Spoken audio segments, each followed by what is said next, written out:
Moving forward very quickly, we have the next Empower track, and this is to understand how a woman can take charge of her health.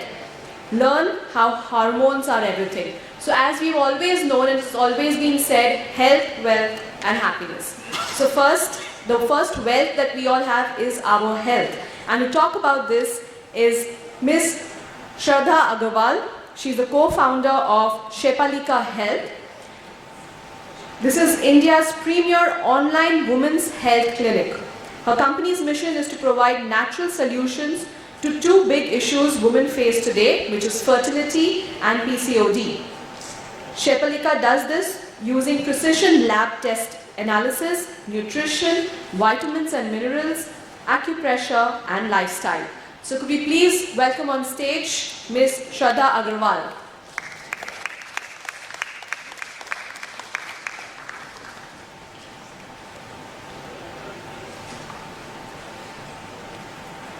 And I think Ms. Sharda Agarwal.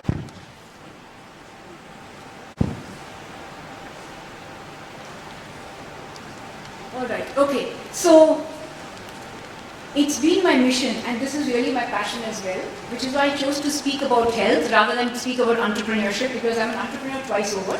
I sold my first company, which is into consulting, before I started Sepalika, because I believe that, and especially women, there is so much that each of us can do to take charge of our health, and all of it can be done naturally.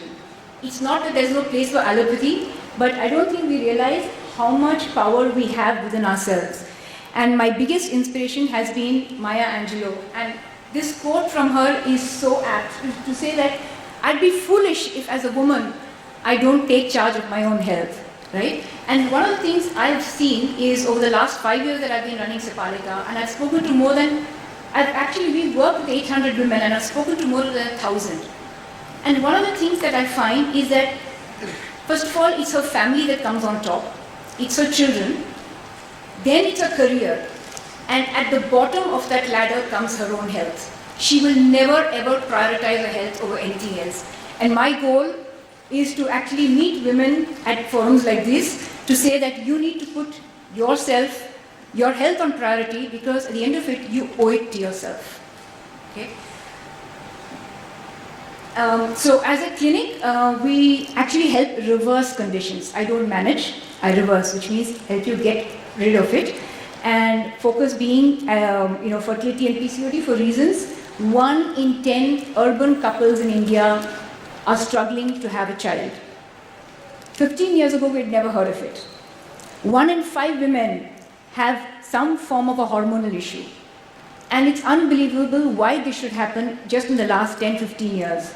And it's all coming because it's a faulty lifestyle. So don't ever believe if someone tells you it's in your genes or it's a medical condition.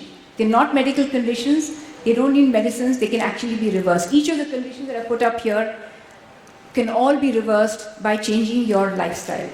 Okay? Now, in the work that I've done, and please correct me if I'm wrong, usually when we talk about women's health, people are always thinking it's about having a baby or it's about periods. Right? And if we say what are women's hormones, most of us would say estrogen and progesterone. Am I right? Right? And unfortunately, that's not the truth. And there's often we do so much disservice to women because we sort of look at it through a very, very small and micro angle. If you look at the full set of women's hormones, this is it. Hormones begin from the brain, because that's where your first signals for the hormones begin. And what you see in purple are actually the hormones. So it's not about estrogen and progesterone, which you see on the left-hand side of the screen, which is where most doctors will focus on. And most of women's health issues are focusing around her uterus and her ovaries. Whereas women's hormone is about how each of us feels. It's about how we function. It's about our hair, about our skin, about our bones, about our weight, about our metabolism. It's about how we think, how we feel. So it's the entire body. And it starts from literally the brain, because it's first signal. And women have a far more complex hormone system than men do, which is why we can multitask, which is why, and there's a biological reason for it.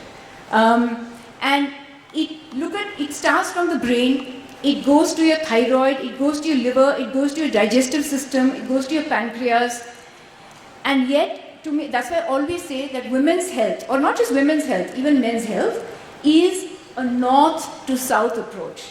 And unfortunately, as doctors, because I don't blame the doctors, because that's the medical system, you're taught to specialize in a particular area.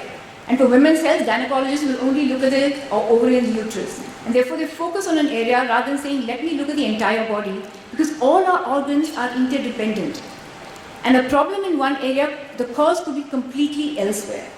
And unfortunately, we're focusing on this area and try to treat symptoms, right? That's my issue. And when I look at what worries women today, 95 out of 100 women will tell me it's weight gain, because no woman is happy with her weight, and no woman is happy with her hair. So it's hair loss and weight. These are our two biggest issues. But apart from that, there are a lot of other issues, whether it's to deal with the uterus and the ovarian health, mood swings, mental health. COVID has taken its biggest toll on women. Not the disease per se, but the fact that so much of the home responsibility came on her, even if she was a working woman. And therefore, I cannot tell you how many, even though we are a hormone health company, how much of mental health issues we're being asked now to address. Because if I don't touch upon that, it's impossible for the rest of the body to heal. So these are the issues that women face. And yet, the first recourse that we have is either painkiller. If you go to a gynecologist, and I've seen this happen to 16-year-old girls who are being put on birth control pills because they're not getting a period. And it's terrible. As women, we will go on crash diets because there's a wedding coming up. So I need to lose weight, but because I need to look good, let me starve myself, or let me really eat very, very little. Or if you just open the newspaper or see the signboards outside, every second signboard or every week there's an ad for an IVF clinic.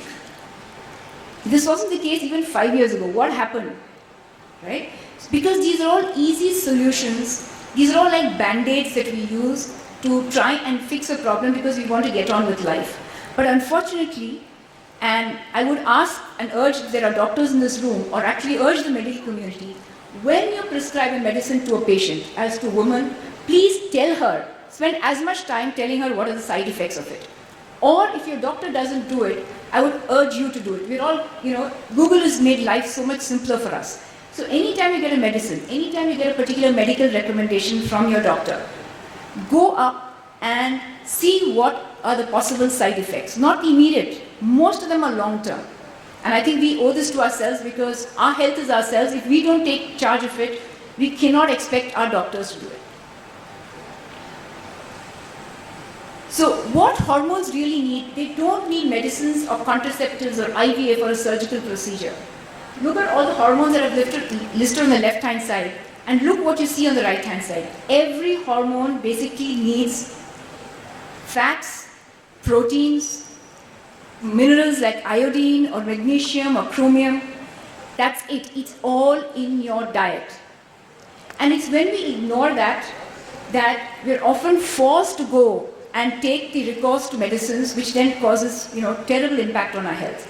And I've highlighted two things called good fats and quality proteins, because not only as Indians in general we don't eat it, women are, it's even harder on women, and women are under-eat the most on fats and proteins. Because our plate is usually, we tend to eat more, as a nation we're more carbohydrate-led. And all I'm saying is, for good quality hormones, for good quality health, it's all the secret or the answer lies in your diet. Okay? And this is something that I wanted to share with you because I find that in all the women that I've spoken to, they don't know. For example, it's cortisol that often leads, most of us women complain about fat around the belly, right? We often say that this is where my weight is sitting. And it's coming from cortisol, which is a stress hormone. Cortisol directly increases blood sugar in your body. And which one of us is not stressed today? I mean, it would be foolish to think as working women, as entrepreneurs, like in this forum, we are not facing daily stress. But rather than try and address that stress, you're being asked to cut calories and go on a diet which makes you hungry and angry, right? I find that, people are asked to eat every 2 hours.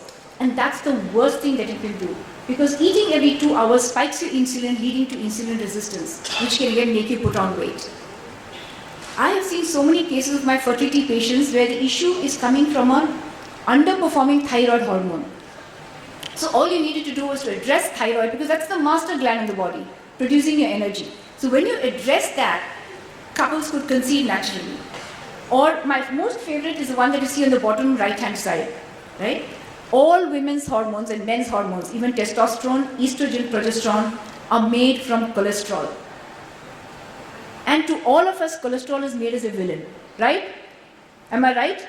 We're all told, cut your cholesterol down because it will lead to heart attacks. And that is the furthest from the truth.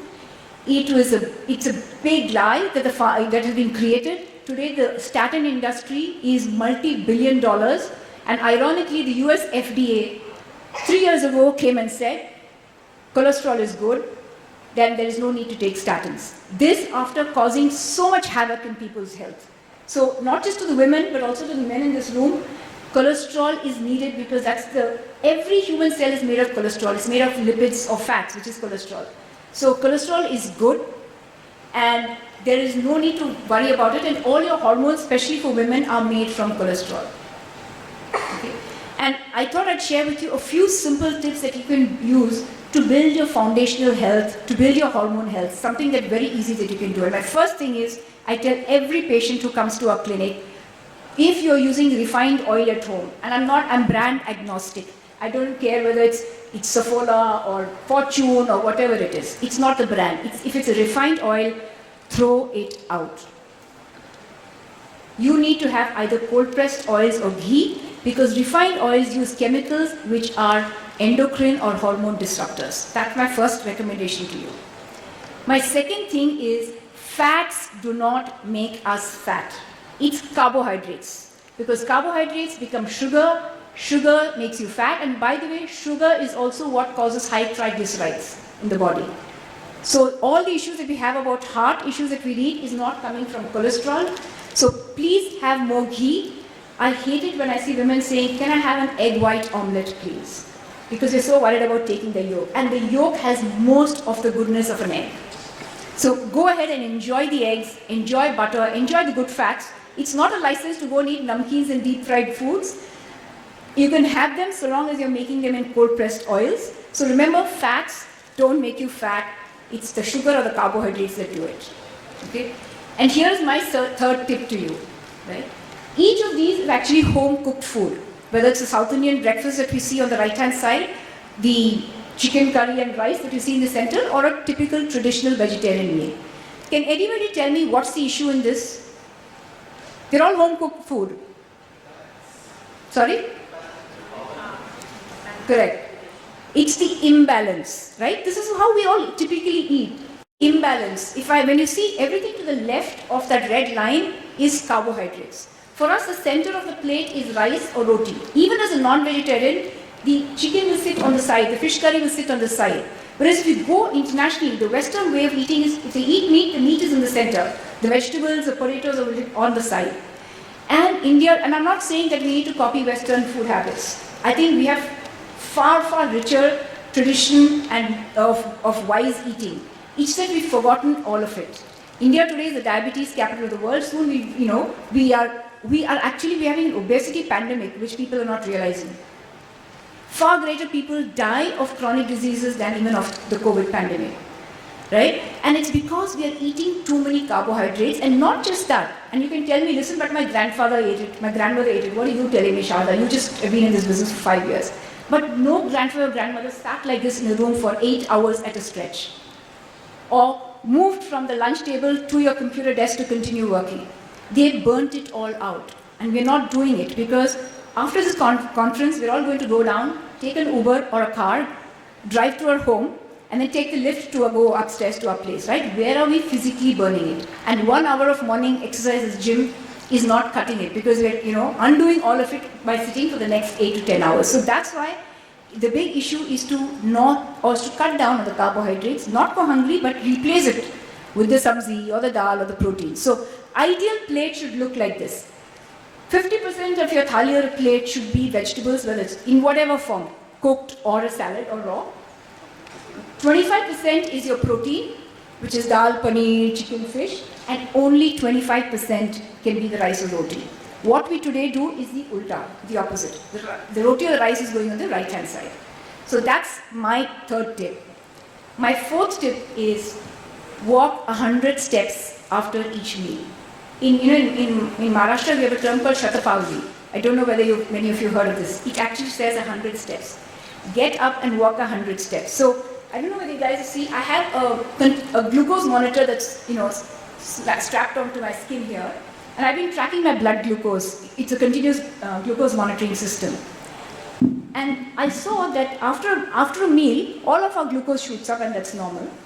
But the day I decided to actually walk, and within my home, because currently I'm doing work from home, I didn't see that spike.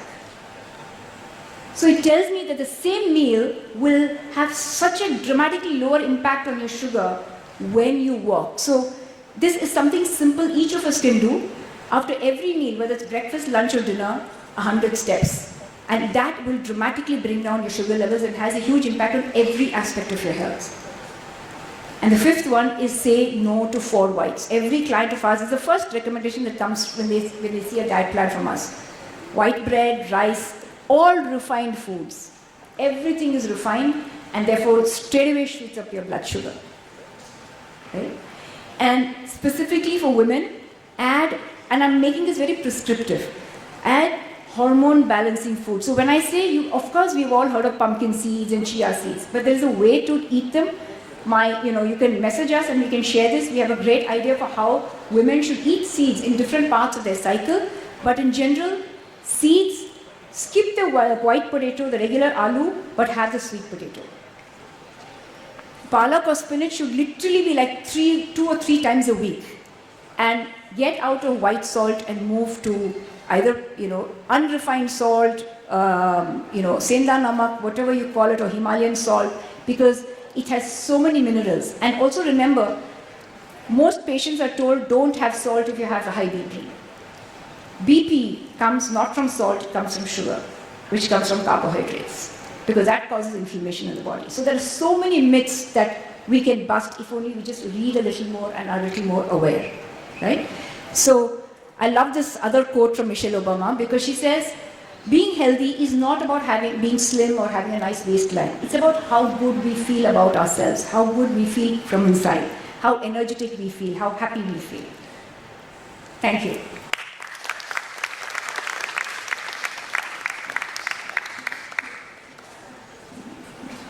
We have a huge round of applause for Sharda Agarwal, please. And so rightfully, this session is just before our lunch. And I think we all need that, so I had to tell my caterers to keep more salads in the, So it's basically, we need you to curate, events like this, even the food, in fact. I mean, that's a good thing. And I'd request Meenal Kothari to please come forward and felicitate our speaker. Was it interesting? Did it create more hunger when you were seeing all those pictures there? It's made us more aware. It's made you more aware.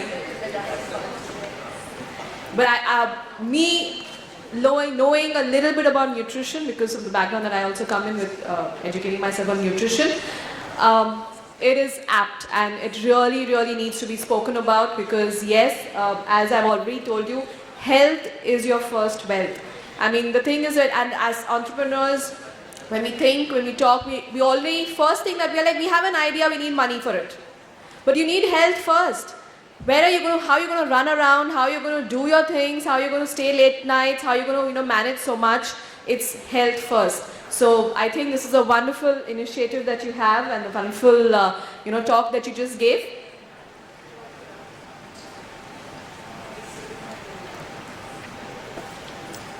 I think you're going to have a lot of questions during lunchtime now. Could we have a huge round of applause, please?